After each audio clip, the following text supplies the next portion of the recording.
السلام الله عليكم ورحمة الله وبركاته داوداش كحران جنركيga kusoo dhawaada daawadayaasha ciwaankeyga maanta wuxuu ku saabsan yahay huruudda iyo caanaha la isku daray waxay daawo u yihiin xanuuno aan si fudud loogu bogsanin biidmillaahi kariim hadduu rabraal ka noqdo haddii aad ku cusub tahay channelka subscribe saar haddii aad ka mid tahay asxaabtii hore nala joogtayna muuqaalka la kale una share garay haddii aynu gudagalno mawduuceena huruudda waa geedka ay qurux ahaan u isticmaalaan dumarka Soomaaliyeed ee wajiga ay marsadaan geedkan oo looga isticmaalo qaaradda Aasiya gaar ahaan dalka Hindiya oo uu ka baxo sidoo kale waxaa lagu tirsadaa xabaashyada cuntada si uu cuntada u carfiyo huruudda waxaa lagu tiriyaa dhirta ugu caansan dhinaca daaweynta iyo ka hortagga cudurrada dunida dhibaato badan ku haya huruudda iyo caanaha la isku daro waxaa loo yaqaanaa golden milk waana cabitaan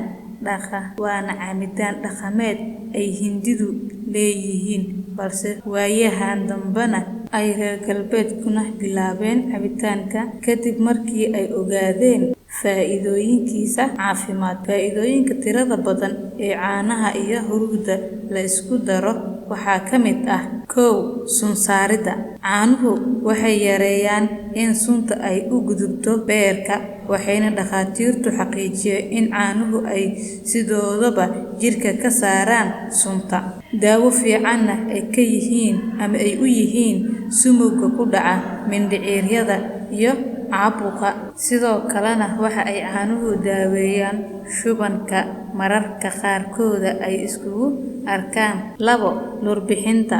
huruuddu waa lurbixiye ama hurbixiye aad u awood badan waa xanuunada ugu caansan ee lurka ama hurka u saaxiibka ah waxa uu ugu horeeyaa xanuunada lafaha ku dhaca sida rheumatism-ka riixa dhabarka xanuunka iyo xanuunada ragga ee murqaha iyo neerfaha ku dhaca 3 caafimaadka lafaha caanaha xoolaha iyo qaar ka mid ah kuwa dhirta waxaa ku jira vitamin D iyo calcium oo muhiim u ah caafimaadka lafaha iyo ilkaha 4 caafimaadka wadnaha caanaha iyo huruudda oo la isku daro waxaa laga helaa macdanta potassium-ta oo hoos u dhigta khatarta cudurka dhiig furanka maskaxda iyo wadna xanuunka 5 difaaca jirka huruudda waxa ay ka mid tahay dhirta ugu fiican ee laga helo lidka bakteeriyada iyo jeermiska waxayna la awood tahay marar badanna ka awood badan tahay daawooyinka jeermis dilaha ee antibiyootiga caanuhu waxa ay hodan ku yihiin bakteeriyada fiican ee xoojisa habdhiska difaaca jirka ee qofka bakteeriyadaas ayaa khubarada caafimaadku ay sheegeen in ay tahay mid waxtar badan leh oo kordhisa unugyada dhiigga cad ee cudurrada jirka kala dagaalama 6 cudurka kansarka maadada curcuminta ee huruudda wuxuu alle ku abuuray awood dilis unugyada kansarka ah daraasad la sameeyay waxaa lagu arkay in huruudda wax tarto kansarka ku dhaca mindhicirada 7 niyad jabka huruudda waxa ay wanaajisaa dareenka qofka waxaa loo adeegsadaa in